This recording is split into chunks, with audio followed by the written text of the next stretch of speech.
There's a social media post going around about getting your affairs in order, doing estate planning, and it provides a lot of information that could be good. Maybe it's not good. Who knows if it's true with all this information around? And after having several clients email me regarding this post saying, hey, can you weigh in on this? How accurate is this information? I decided to do a video to tell you whether it's fact or fiction. And I can tell you overall, there are many true pieces in this post. There's some things that aren't quite true, and I'll go ahead and explain those things one by one so you have a better grasp of doing estate planning. So first of all, important information to get all your affairs in order. That's true. Great. Thanks for sharing this information. It says, make sure all bank accounts have direct beneficiaries. The beneficiary need only go to the bank with your death certificate and an ID of their own. So that's true.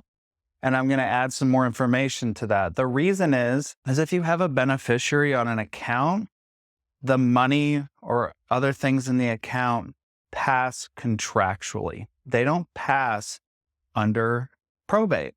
And so it's an easy way to transfer money to people upon your death. Now, what this is missing is it's not just your bank accounts. Also, make sure all your beneficiary designations are correct and up to date on your IRAs and 401ks, other investment accounts, as well as your life insurance. So that's very important too, to make sure that all those things have beneficiaries according to your wishes. If you don't have a beneficiary, then it's going to go into probate, and then it's going to be more costly, and it'll take longer to transfer those assets to the people that you want to receive them. Okay, transfer on death deed. Todd, I always see it as TODD. This says TOD, not a big deal. I'm only going to speak to Texas. I'm not sure if these are available in every state, and I don't know where this person resided that made this post. There's a lot of different nuances depending on which state you're in. That's really important. So I'm not going to speak to other states. I'm going to speak to Texas. And if you're in New York, California, another state, you better check with an attorney in that state to confirm that all these things are true. Although they're probably generally true, I'm telling you, there's going to be nuances on all these things that you're going to need to check with an attorney. So the transfer on death deed, completing this document, filing it with your county saves your heirs thousands. Potentially true. This document allows you to transfer ownership of your home to your designee. All they need to do is take their ID and your death certificate to the county building, and the deed is signed over. Doing this will avoid the home having to go through probate. I would say this is generally true. I don't know where they get this. Take the ID and death certificate to the county building and the deed is signed over. Maybe that's some state specific thing, but in Texas, you're going to file the death certificate and that will have the property transfer according to the transfer on death deed provision. Transfer on death deed is by statute in Texas. I'm not sure about other states. And it allows for there to be essentially, just like these accounts we discussed with the bank account, a beneficiary to which the property will go automatically if there's a death. Otherwise, you're going to have to go through probate. The living will. This says it allows one to put in writing exactly what you want done in the event you cannot speak for yourself when it comes to healthcare decisions, as well as other final decisions. It's kind of true. Really, the medical power of attorney is what allows someone to make healthcare decisions on your behalf when you're not able to make them for yourself. The living will, or the directive to physicians, is directions if you are in an incapacitated state and you're going to die without life support. And there can be nuances on this. You can revise this to say different things, to have different instructions that's consistent with how you want to live and how you want to die. So if you recall Terry Schiavo, she did not have a directive to physicians.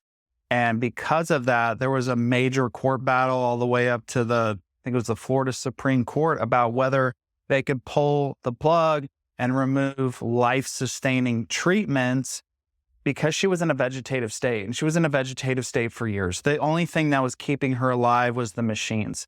So I personally don't want to be kept alive if I'm just being kept alive by machines. So I have a directive to physicians that says, if this is the case, go ahead and remove the life support and let me die in a humane way. Durable power of attorney says it allows one to designate a person to make legal decisions if you are no longer competent to do so. Yes, this one's true. And you can also think about this like a financial power of attorney. We talked about the medical power of attorney. That's to make decisions for healthcare and for your health, your body, things like that. And there's the financial power of attorney that allows someone to make decisions for financial things, to get in the bank account, write checks, take care of bills, things like that. So that one's true. Power of attorney for healthcare. This document allows one to designate someone to make healthcare decisions for them. True. Although, like I mentioned before, what was confusing about that living will provision is that it mixed this in, and the living will doesn't really do what that medical power of attorney does. So the living will provision was a little confusing, but this is true with the medical power of attorney. The last will and testament. It says it designates to whom personal belongings will go to. True. This is true. It designates where your things are going to go. And why is it important to have a will? This isn't covered in this email at all. Because if you don't have a will, then your things are going to be distributed according to the laws of intestacy. There's some default rules in your state that says where property goes.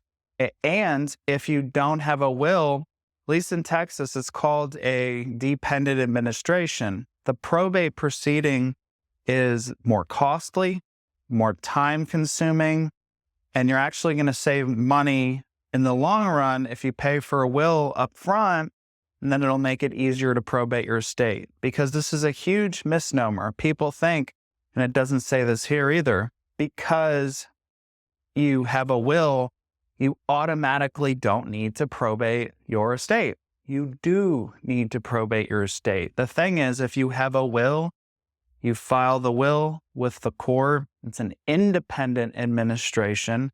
The court grants permission to allow the executor in the will to do things according to the will. Go ahead and distribute things according to the will, and then a final report is filed. And it makes the probate process a lot cheaper and faster, which saves the parties time, money, headache, all of the above. Funeral planning declaration says it allows one to say exactly one's wishes as far as disposition of the body and the services. Yes, okay, I'll give them this one. This is true. This is good. If you want to say, I want to be cremated, I want my ashes to be spread here, or I don't want to be cremated or don't want to be buried in the family plot. Actually, that was a request by my father. He did not want to be buried in the family section of the cemetery. It just was one of his requests. And it was good that we had that in there because one of the family members wanted to have him moved. And I pulled out that document and said, look, these were his wishes in writing. And they didn't fight it. It was good. It says, if the above documents are done, you can avoid probate. Absolutely not true. Okay, that is false. And I told you why. Because even though you have a will, you still have to do probate. Now, if there's simpler ways to do probate in Texas, it might be possible that there's a simplified procedure. Look, it could be possible that you really have nothing left, but if there's something left under that will that falls under that will, to transfer it properly, you're going to need to do a probate proceeding. It says, if the above is not done, you have to open an estate account at the bank. All that money that doesn't have direct beneficiaries goes into this account.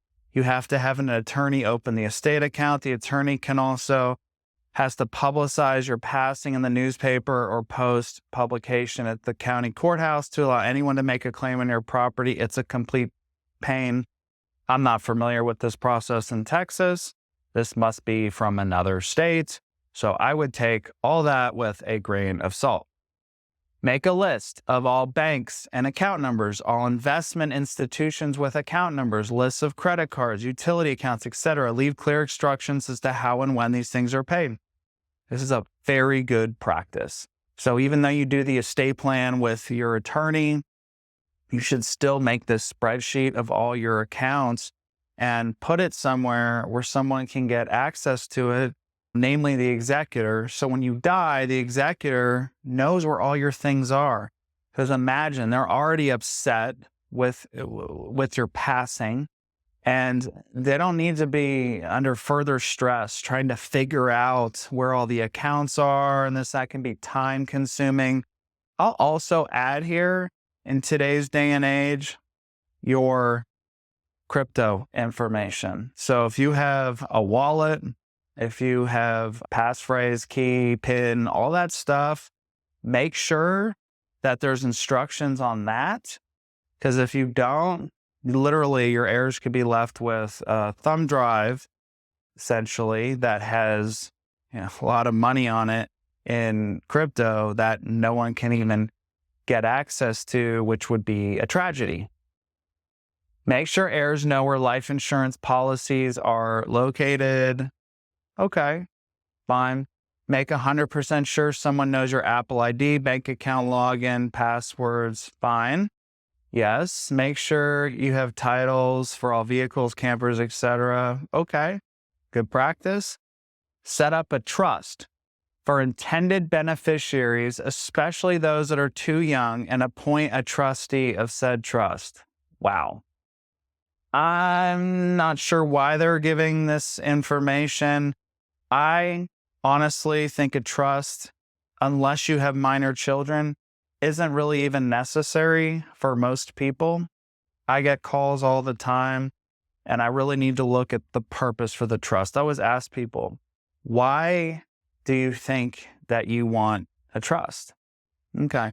If they're like, well, it's to simplify probate, there might be reasons for that. If you have a very complicated estate, we call that a revocable trust, and you would title things in the name of the revocable trust, and then it would completely pass outside of probate. However, we also talked about these beneficiary designations earlier. So if all those other things are taking care of probate and simplifying probate, I don't know why for the average person you would need to have a revocable trust. Again, we handle high net worth estate planning with complex level of assets. And in those cases, yes, revocable trust might make sense. Now, how about an irrevocable trust? Well, that means you can't take it back. So you might want to protect assets. There might be some other reasons.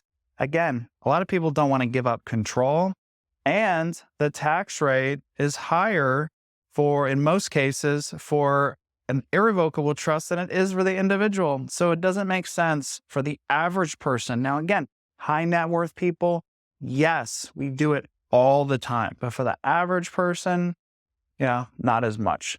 So I do like that it says, especially those that are too young, what we do is we have a provision in our wills. And this is for most people, there's just a provision in the will that if one of the people that are going to inherit the will is under the age of 18, then it will go into a trust for their benefit, and it has instructions on that.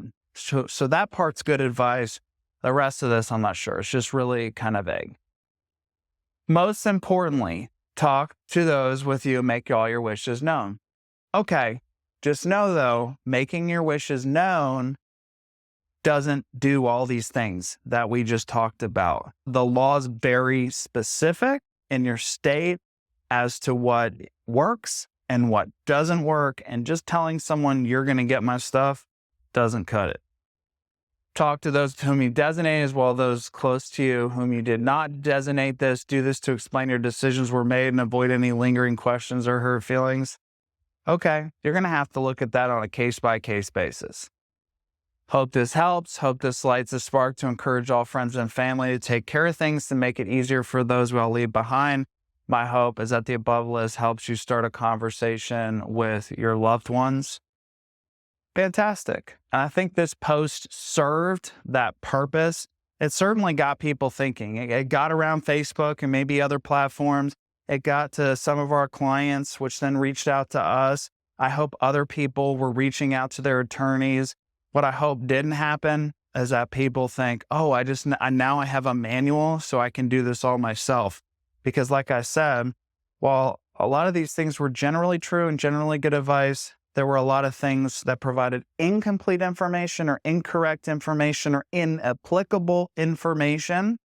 And it really requires an estate planning attorney at that state's level to analyze the person's individual circumstances and wishes and determine what they need to do to fulfill their wishes following their death and do a full and complete estate plan.